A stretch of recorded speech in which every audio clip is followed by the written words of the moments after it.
Hey, what's going on, guys? Down here coming to you from Penguin Style Massage, Japan. It's 2024 now, and drift cars are now on NASA level, as we like to say it. And myself and a few others talking to some old head guys. I'm 41, so I guess you could consider me your old head. 41, but I'll still beat your ass. You're a 21-year-old twink out there and everything out there, just messing with you guys a little bit. But yeah, man, I've talked to a few of the older guys who are not, at the top of the competitive range and stuff like that. I mean, I'm good at what I do, but I keep it real. I mean, I have aspirations to join the higher ranks with a suitable car, but right now that's not my focus. I got my business to grow, and later on I'll play with that. Drifting's not going nowhere. So as you look around here, a lot of JDM cars here and stuff like that, and S13 was my car of choice. So I just want to show you guys, this is my 1989 original CA18 DET. It's RB26 in right now. So I just want to kind of show you what it looks like. This is like I built this based on D1 street legal spec back in the day. A SIL 80 that I crashed in a toll gate, and I swapped everything over. It has a side impact, so everything was good to go on the front and rear. All right, so again, this is pretty much a dated setup. So this kind of showing you the car as is on the lift. Just pointing out some big stuff again. These cars look cool, but you get under the skin, man, you see stuff like this. Like I took a big crash right here. Sunrise circuit.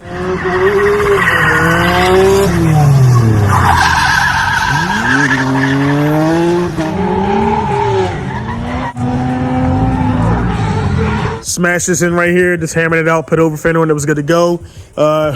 New tank, because the other tank got busted, and I hit this right here. So this kind of just showing you like what it looks like for, you know, a car that was built in 2011. Again, this is the running the Zinky full control arms and all that stuff on the rear here. It's a little bit dated and rusty and stuff like that. It was like really blue and cool looking, as you see right here. I'm just running this is a two-way Tomei diff. I think rear has got to change so many diffs out, man, but I think this is a 3.9 or 4.1.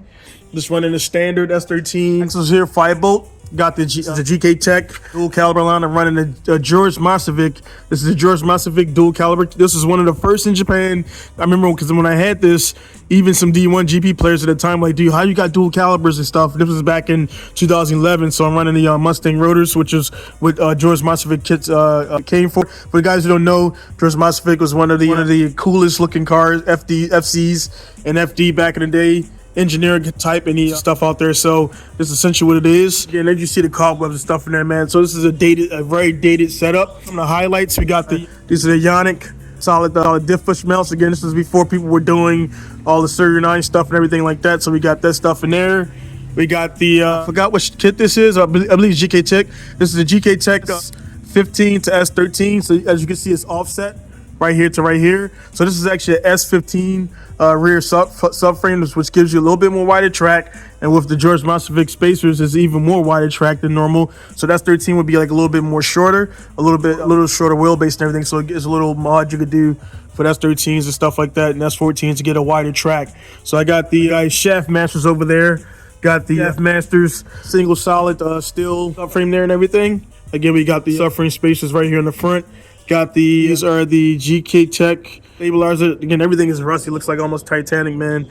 Not rusty, but it's scale and stuff like that. All right, so again, there's some things I didn't do to the car. Like, I mean, for one thing, I mean, for this to be, because one thing, I mean, I remember when I had my SIL 80, Naga-san said it was too tight. I didn't want to bridge this, but I should have done it, and a lot of guys do. So you got this opening right here, and most guys, as you can see, it goes from here, and it comes back on the factory.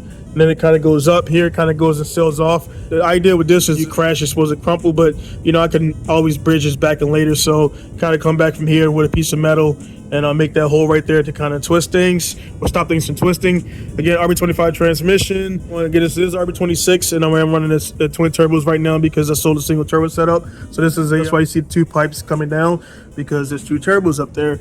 All right, so kind of going back, this is a bolt and roll cage. So we got our plates right here, metal plates right there, metal plates right there, stuff like that. This is RB25 transmission again. Here we run an MR2 pump, which I put in last season. It's crazy. I used the bar to mount it, move stuff out of the way. So this is like a strut tower bar right here. I just cut it in half, and it just like some of those things were in the garage. It just somehow that a rear strut tower bar S13 is the same length or diameter. I mean, I didn't drill anything. It bolted right in, and it just that's where I got the pump setting for the. This is the MR2 SW20 pump. So this is the the pump right here. Kind of goes up, feeds everything, comes back down to here. So things are a little bit. Took the boots off actually to give to another car, and I didn't put it back on. And my saw kind of rusted. So again, old archaic looking stuff. Again, it looked cool for the pictures back in the day. This is the Zinke setup and stuff right here. Zinke front arms. This is way dated setup, man. No doubt about it. Very dated setup. I did smash down not too long ago on something, and as you can see, we kind of can't see it too much.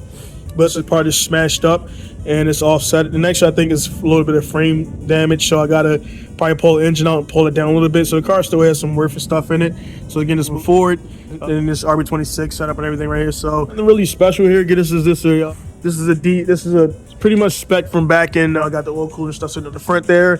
RB26 mount, everything going around is pretty much RB26 setup, as you can see right here from the images, and everything going out. So I got the white line stabilizer bar with the offset, actually fit the to clear the front sump, because the original bar would kind of go here, and actually the front sump is right there, so it can't go down.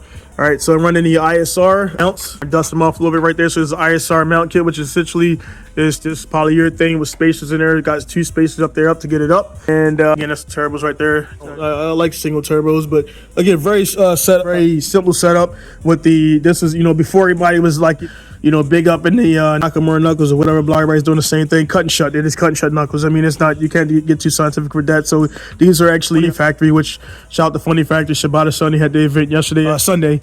Well, I didn't go. I didn't want to go. My reasons for not going there, but whatever. So we got these shut knuckles right here for the Funny Factory knuckles. And again, typical things. But again, for this to be 89, I mean, this car really doesn't have, he's starting to get some rust right here from getting jacked up improperly. For 1989, man, solid chassis.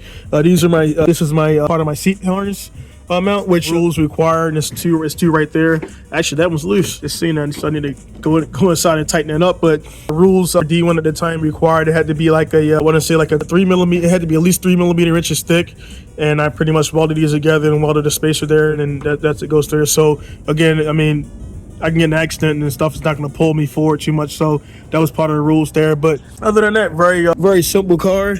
It's definitely, helped me advance my skills over the years, and I'm about to trade it. And I'm glad the trade fell through, man. I would have, pretty much let's say this car is a 2011 spec, 2012 spec build car. It hasn't really progressed much since then. Don't get me wrong, you still can get down out there, and a lot of those older cars can, but at the same time, when you got the new tech, there's just some things that the cars are doing now.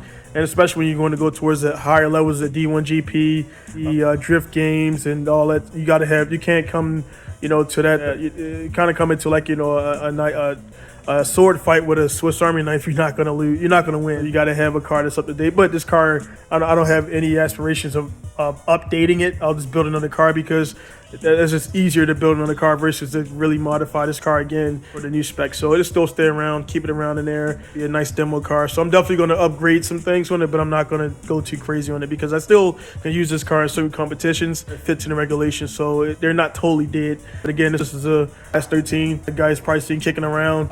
This car has done a lot of miles. It's just, again, 2000. This was 2000. Reshelled it like 2000. I want to say 2012 or 2013. It's like 2013, 2014. I can't remember, man. That's when I reshelled this car. And yeah, man, it's been testing me. It's set for like 5 years at the last shop. And then it became a test mule for my suspension, wheels, and everything secretly, because I never posted about that stuff.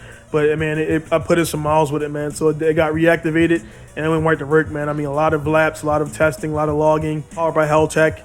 And also, well, can't disclose that information yet, but some cool stuff coming up for this car, actually. So it's a really good story, and definitely you'll see a lot more of the car, man. So it's a very cool story. When I can share the information, I will do so. I will share the information. But yeah, this is cool car, cool video, because I don't want to say like some people were asking, but just conversations I had recently with some guys. They were just like, hey man, what's up with the car? Did you trade it or whatever? I was like, no, it's still here, man.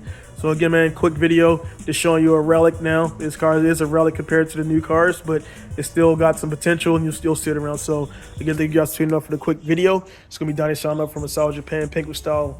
See you guys later. Peace.